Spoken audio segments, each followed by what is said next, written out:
My mother had married a preacher in 1943. In November 1943, mother married a preacher who lived here in Kansas City. But his brother pastored the church that we used to attend in Bryan, Texas. And he and my mother got married, and she came here. And in 1957, December the 9th, 1957, this was my stepfather, Fred Fennell was the preacher, and he died on the 9th of December, 1957. And mother was up here by herself, so Murray and I decided to come to Kansas City and help mother out, and we got up here, and we've been here ever since.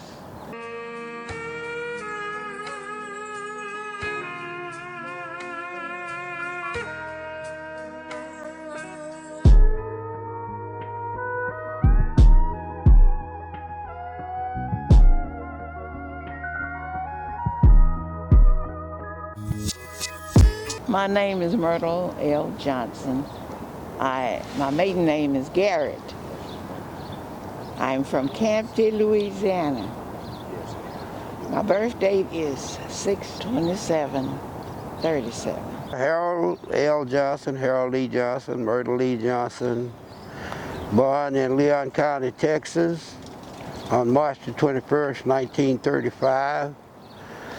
And I was born in a log house out in the country. She lived in Houston. She lived on Kirk Street, and her daddy had a grocery store. And next to the house, he had the grocery store, then the house. And I had got out the Army and was staying down the street with my aunt. And on my way to work, I was working at the Veteran Hospital as a nurse's aide. And on my way to work that morning, she was about a half a block from her house. And the streets was muddy. It had rained, and she was standing there trying to decide how to cross that mud. And I stopped and rolled my window down and offered her a ride. And she's been riding ever since. I was freeloading. When we first moved to Kansas City, my mother was living at 1327 Prospect. And we stayed there. We got here the last Sunday of December 1957. And we stayed there until July the 3rd, 1958. And we moved here July the 3rd, 1958. We started buying this house. We paid $6,400 for it.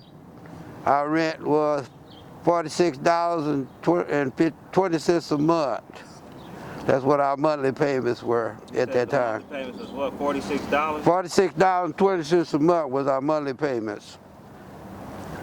What was the neighborhood like at that time? Wonderful. Beautiful. It was good. It was good. There were houses that's gone. There were people that's gone. And there were even white people living in the neighborhood then at that time. It was still racist a little bit. You know, at one time, black people, very few black people lived across 27th Street, south of 27th Street, very few. What time was that? Well, when I first come to Kansas City in 1944. I was 9 years old, and I didn't like it. And I had my mother put me on a train and send me back to Texas by myself. But at that time, I came back in 46, 47. In the 6th and 7th grade, I was here. And that's, during that time, very few black people lived across 27th Street, south. It was all the way back the other way. But when Murray and I came here in 1957, it was altogether different. There were people live where they want, mostly where they wanted to live. Things have changed. It had changed. It had changed. But black people were able to live south of 27th Street at that time. Oh yeah, By the time yeah. we moved back. Plentiful, So yeah. had the neighborhood changed as far as the demographic? Yeah, because we started block clubs. We had block clubs, and Bernard Powell came in with Social Action Committee of 20. He organized that. He brought Vista workers into Kansas City, and they started to organize block clubs, and the area was called Key Coalition. It went from 27th to 35th, from Prospect to Woodland. That was the Key Coalition area. Yeah. What was the significance of this house in particular? Why this particular location? I don't know if it Well, was. for one thing, T.R., we had a school down the street, which Yeah. was a block away, There you go. D.A. Holmes School. And it was convenient for the kids to go. And then you had a church on the other corner, which wasn't Stone Baptist, but it was a was a Methodist stone church. Remember the name of it? It was. Was it Metropolitan? It was. No, I don't know.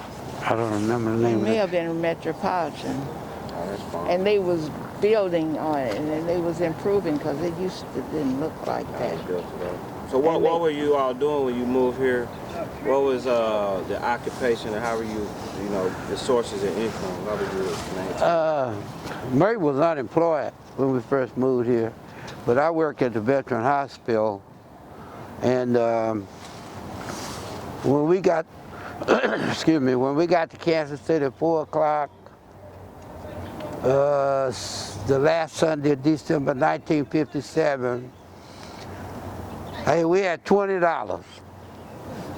I had And I went to work Monday morning because I transferred my job from the Veteran Hospital in Houston to the Veteran Hospital here in Kansas City. So I went to work Monday morning, and Wednesday I drew a full paycheck. So we haven't looked back since. What was gas? What was the price of gas at that time? I don't know, but I could say that when Merton and when my daddy died in 1984, Binky bought that little Toyota that he had. Him and Quinn and Diane drove that little Toyota to California, to the desert where we were.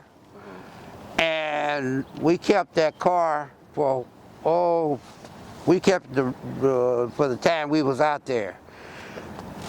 We drove from California, from Texas back to California for about $29.60 for gas, and that included a quart of oil.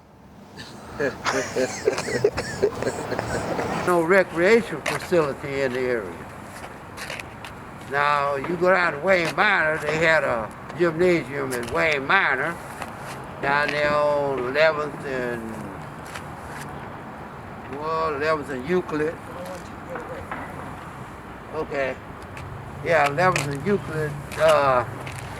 And then you come over to Climber Center, and then you come down to Gregg Center, and they had the boys club, they had the YMCA boys club.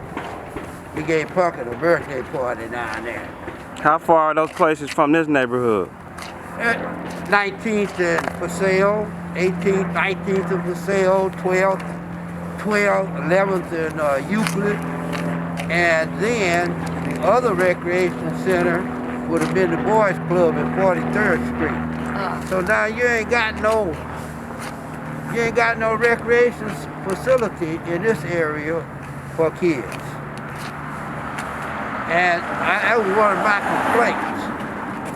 complaints, because when Mert started the daycare center, she paid the Board of Education, she paid the school district $8 an hour, 6 hours a week, for kids to go up there and practice basketball at D.A. Holmes School. We bought the house that we bought there, and they tore it down over here on this side. that, we bought that house for daycare because Murray was in child care. And we kept babies over here, and we kept the bigger kids over there across the street. We had 2940 Wabash, and Murray had started daycare up there. And the lady who licensed daycare got the car. The lady that licensed the daycare center had a license on 2940 for 6 children. She told Murray, if you get a larger place, I'll get you more kids. So then we came down here and we found this house from Miss Woods. Miss Woods wanted $6,800 for it. And we bought this house from her, and she had another house over there across the street, and she wanted $6,400 for that, so we bought that. And then now we were able to keep more kids. She closed on December the 31st, 2016. So she had been in daycare for 51 years. So about 1965. About that time, yeah, she started daycare. All right, hold on. Daycare really took off. Really blossomed. Yeah. What things did you do to make it, you know, what was your, you know, way of looking at it to where you was going to help the business and help your community with the daycare? What made it prosperous, well, I think what made us prosperous in child care is the fact that we had a lot of children after we got down here. But then once we started our basketball program, there was a lot of kids in the basketball programs who had little sisters and little brothers and things. Wow. And they started coming to the daycare center. Now, the thing that prospered us, I believe, in child care is the fact that we furnish free transportation. You don't find free transportation hardly in no daycare center, where you go out and pick up the kids and bring them to the daycare, and give them their breakfast, take the kids to school and drop them off and go back to the school, pick them up and bring them back to the daycare, feed them, and take them home. We didn't get paid for that. We got paid for keeping kids. So what made you do the transportation portion? Where did that idea come from? Need. People need it. Wow. They need their parents out here who got kids, and a woman got 4 kids, 5 kids, and she got to get up in the morning and get those kids dressed and try to feed them and get herself dressed so she can go to work. All she had to do was get up in the morning, get her kids dressed, and have them ready when I come get them. And I bring them, and me and Murray would take care of them the rest of the day. They didn't have no problem. So at some point you built a basketball goal in the back of the house. Is that the reason why you did it? Because you saw the need of the lack of recreation in the community? Well, I had Bink and Quinn that always had a ball in their hand, football, basketball, softball, some kind of ball. And I put a basketball goal up here in the backyard here. And it used to be a shed back there. And then that was a big old tree. Yep. Where I had the goal. All right, I put the goal up. Now, and I come in from work, and we would be out here until it got dark playing basketball. So, tore that shed down, took all them blocks like these, cleaned them off, and made a wall from back at that wall all the way up to the house here, about 2 feet high. Yep, I remember that. People too. would be sitting on the wall in the evening. People would be out there sitting on that wall and watching. We put a basketball court. I went and got some blacktop and Barn Walt Thomas's roller. Put the blacktop out there. I got a pole 20 foot long, and that thing was about 8 foot in diameter. And I built a goal and post and put on there and dug a hole in the ground. And where the tree was, I threw a rope up over the tree and dropped it down. And I had Myrtle out there in the backyard. I had Myrtle out there in the backyard. And I take this pole, I push it in the hole, and I have Myrtle hold the rope to keep it from slipping. And just kept on pushing till got that goal up. Wow. Man, after we got that goal up, we had to take that tree out. I took the tree out. And now we have basketball every day. On a good day, how many people could you find in the backyard? Yeah. I don't know. We had about 3 It was swing full. sets They back be there. sitting down the wall. I got things across the back, right there, the back of the wall of the daycare, and people just be sitting all over the place. They come from. We had a few people come from Kansas come over here. Yeah, I think yeah. Well, see, we had a party here one night. I had a lot of guns and all kind of stuff in here. And we had a party, and records and tapes and all. And it was one Saturday night, we had the party. Them cats up there on the corner house, they come in here that Monday morning and stole my stuff. They didn't get it all. Some of it they couldn't take. They had stacked on the table back there, but they did. And then we stand out here 2940 Wabash, and them cats over there on the corner playing my music. I know it's my music because I made it. I put my stuff together. And I got my 22, I got my rifle. And I sat out on the porch, I was getting ready to shoot these people. And the police showed up. And I put my rifle down, the police showed up, and I went over there. And I told them, I said, man, I said, they got my stuff. I said, they done stole my stuff, you know. And the police said, well, where's Duke? I said, that's Duke right there, take it. The Duke got killed down here in the parking lot later on. But anyway, the police took Duke to jail, and there was 3 guys hanging out with Duke. After the party that night, and they did what they did, we were back here playing basketball one day. And a kid come up and asked me, said, Mr. Johnson, can we come back here in your yard and play basketball? I said, do you think you can keep your hands off my stuff? Let's talk about that. They said, yes, sir. I said, okay, well, come on. And one of the kids in the group said, Mr. Johnson, said, why don't you start basketball team and you coach and we play for you? That's where we got started. Wow.